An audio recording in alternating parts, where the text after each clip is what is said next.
美国国会日前通过决议，明确支持印度非法侵占中国领土。来看详细情况。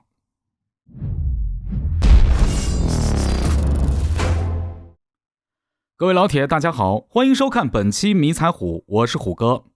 为拉拢印度，美国众议院通过了一项决议，旨在确认印度侵占中国领土的合法性，尤其是在声明中表示，印度侵占的阿鲁纳恰尔邦实为我国藏南地区9万平方千米土地，是印度的领土，并且谴责中国。美国众议院正式表态，中国藏南印占区被视为印度不可分割的一部分。美参议员哈格蒂与莫克利一起在美国参议院提出该决议，他们认为中国对印太地区构成的威胁不断增加，美国与在印太地区的战略伙伴，特别是与印度肩并肩地站在一起对抗中国是至关重要的，所以要拉拢印度，表示美国对其的支持。中国藏南地区被侵占，始于英国在清朝覆灭后非法炮制的所谓麦克马洪线。这个麦克马洪线把中国领土无端划给印度9万平方公里。绰号搅屎棍的英国背后从中作梗，但是麦克马洪线从未得到历届中国政府承认。二战后，印度趁中国无暇顾及之际，开始陆续蚕食藏南地区。1962年，针对印度的侵略行为，解放军发起对印自卫反击战，歼灭印军数千人，大获全胜。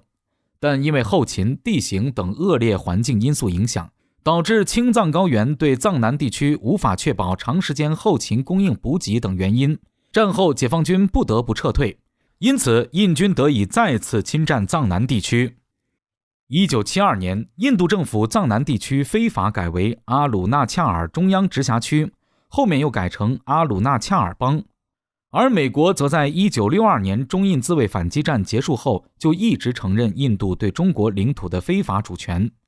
由于印度拒绝撤军，藏南边境问题到现在一直都是悬而未决。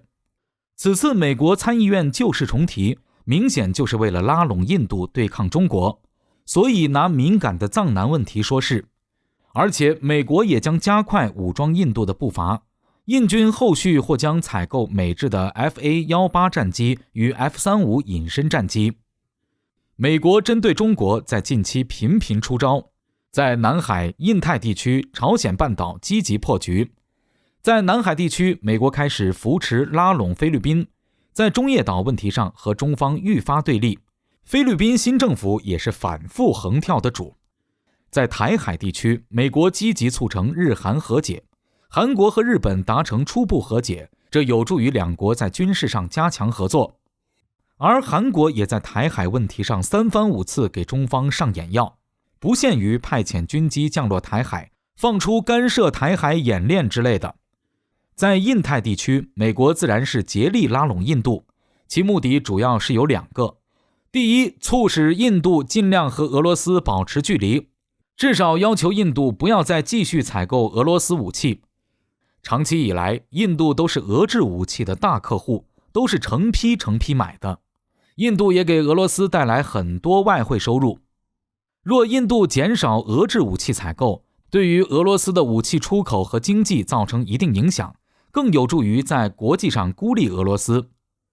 第二就是拉拢印度，针对中国搞美日印澳4国封锁圈。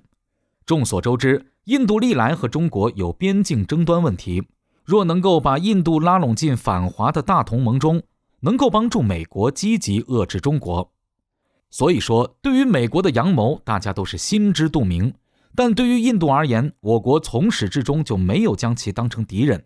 中印都是从殖民地和半封建半殖民地独立的国家，两国又同是亚洲地区最发达的发展中国家，历史上中印之间根本没有那么多深仇大恨和根本性矛盾，两国在经济、贸易、投资、文化、科技等领域都有广泛的合作空间和合作需求。2022年，中印贸易额已经超过1300亿美元，中国已连续2年成为印度最大的贸易伙伴。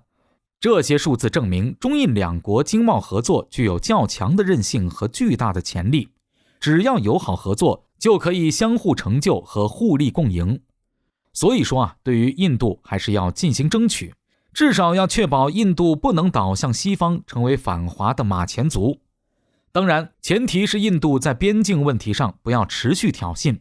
若印度政府昏头执意跟随西方反华，再次出现武力挑衅的方式，我们也不可能容忍印军。以妥协求和平，则和平亡；以斗争求和平，则和平存。因此，我方必然会全力进行反击，将会痛击印军。毕竟打得一拳开，免得百拳来。要保证在捍卫国家主权和领土完整的情况下，才能谈合作和互利共赢。